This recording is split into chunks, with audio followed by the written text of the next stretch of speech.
வானத்திலிருந்து அந்த டமஸ்கஸ் நகரத்தின் கிழக்கு பக்கத்தில் இருக்கக்கூடிய வெள்ளை மினாராவில் இறங்குவார். சகோதரர்களே, ஹஜ்ரத் ஈசா அலைஹிஸ்ஸலாம் இறங்குவார். 33 வயதில் உயர்த்தப்பட்டவர் அதே 33 வயதோடு இறங்குவார். அல்லாஹ்வுடைய சக்தி அதற்கு நிகராக யாரும் கிடையாது.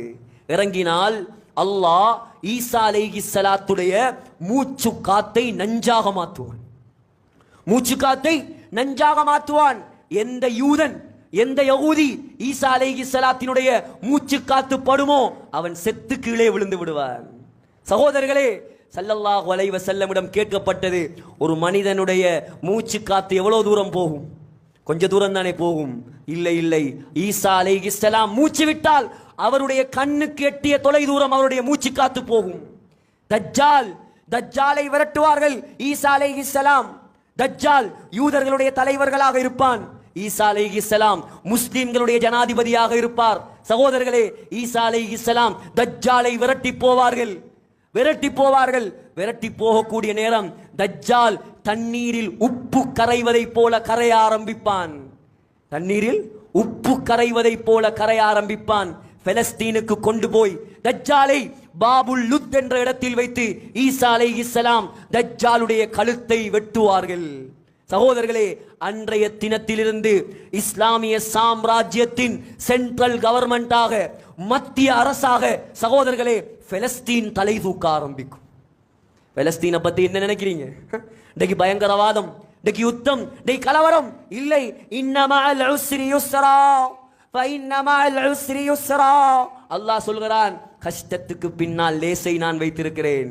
இப்பொழுது பலஸ்தீன் மக்கள் கஷ்டத்தில் இருக்கிறார்கள். ஆனால் என்றைக்கு ஈசா அலைஹிஸ்ஸலாம் இறங்குவாரோ இந்த உலகத்தில், அதற்கு பின்னால் பலஸ்தீன் தான் இஸ்லாமிய சாம்ராஜ்யத்தின் மத்திய பேரரசு. என்ன சொல்ல வருகிறேன்? அந்த ஈசா அலைஹிஸ்ஸலாம் திருமணம் முடிப்பார்கள், ஹஜ் செய்வார்கள். இந்த முறை அல்லாஹ் அந்த இடத்துக்கு போகக்கூடிய பாக்கியத்தை தந்தான். மதீனாவிலிருந்து 60 கிலோமீட்டர் தூரத்தில் இருக்கிறது ஒரு கிணறு. அந்த கிணத்துடைய பெயர் பிரு ரௌஹா. ரௌஹா என்ற கிணறு. சகோதரர்களே, 70 நபிமார்கள் அந்த கிணத்தில் தண்ணீர் குடித்திருக்கிறார்கள். ஹஜ்ரத் ஸல்லல்லாஹு அலைஹி வஸல்லமுடைய சஃபியா நாயகியுடைய வலீமா அந்த இடத்தில் தான் ஸல்லல்லாஹு அலைஹி வஸல்லம் கொடுத்தார்கள். அந்த தண்ணீரை நாங்களும் குடித்தோம். 70 நபிமார்கள் அந்த வழியால் தான் ஹஜ்ஜுக்கு வந்திருக்கிறார்கள்.